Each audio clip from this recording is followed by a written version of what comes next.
Hello everyone and thanks for hanging out with me. This will be the last video with the BMW i3s. They're picking up tomorrow at 7 a.m. Last time I drive home from work and tomorrow to work and then they pick it up. I drove I think 1500 kilometers or so. And of course I have likes and dislikes, and this is what I want to talk to you about. Let's start with the likes, because stay positive. And the first thing, and I really like it a lot, is that you don't have to do anything special to drive. You know, I always complain in my ID3 that I have to select stuff and click stuff away and whatever. This car, the only thing you have to do is the start-stop button, put it into gear, and that's it. You can disengage the parking brake, but it disengages itself also. It's just press the accelerator pedal and then it takes a second and then you can go. But there's no lane assist, there's nothing you have to turn on. I love that. I really like that. Number two would be the regen. Regen is very strong, and also there's no switch around it. If you wanna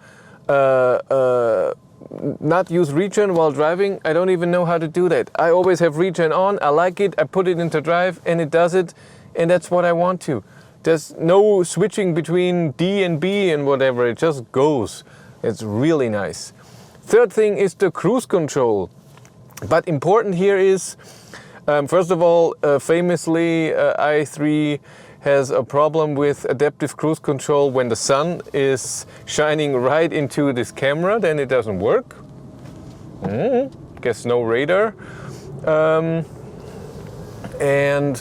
But it's when it works, and this is most of the time. How often do you drive into the sun? I had it twice in this week.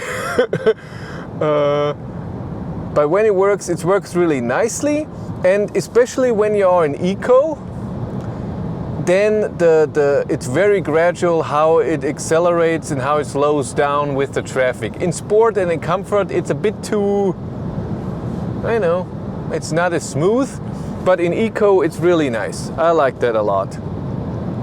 I also noticed that the voice control, so if you navigate to something, works really well. You cannot do too much. I tried to do the heat or whatever, didn't want me to do that, but I did navigation. Even though this is in English and I was saying German city names, it worked really well. I used it twice.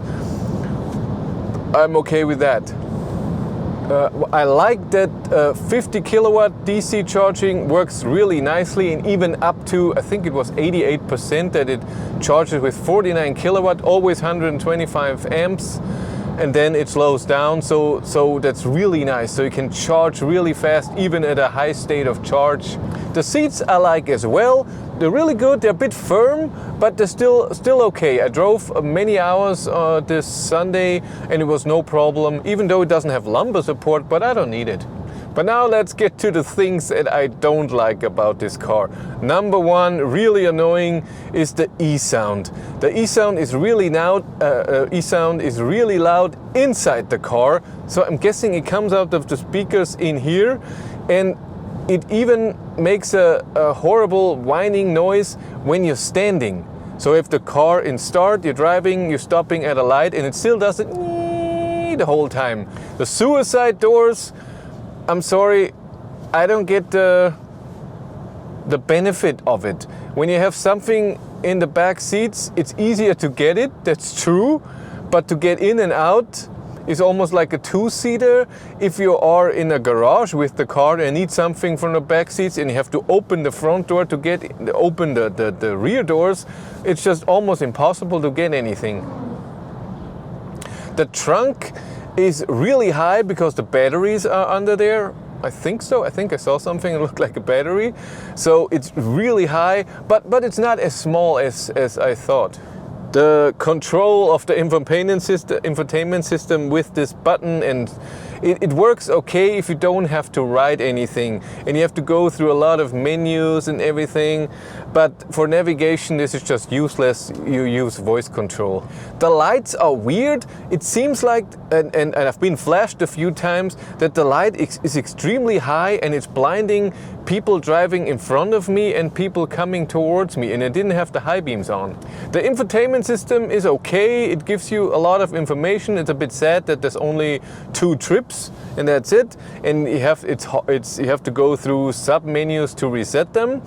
But the instrument cluster is just so tiny when you look at it, what you get information. The thing on top is just the indicators, the adaptive cruise control, and if the light is on, and parking brake. But the real instrument cluster that can change is just a tiny thing, and there's not a lot of information. I mean, you have to press buttons to see the outside temperature and stuff like this. This should be somewhere all the time. Outside temperature, time, this is something that has to be there always. I'm not a fan of how the car reacts to accelerator pedal movement.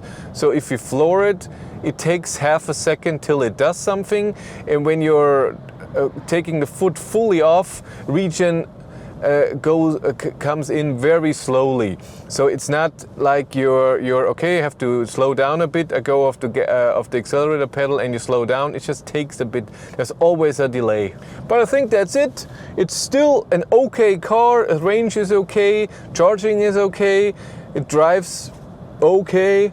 A bit overpriced for what it can do, but still overall this was a nice week to drive. And looking forward to the next car. That is it for me. Thank you much for watching. Have a great day and take care. Bye.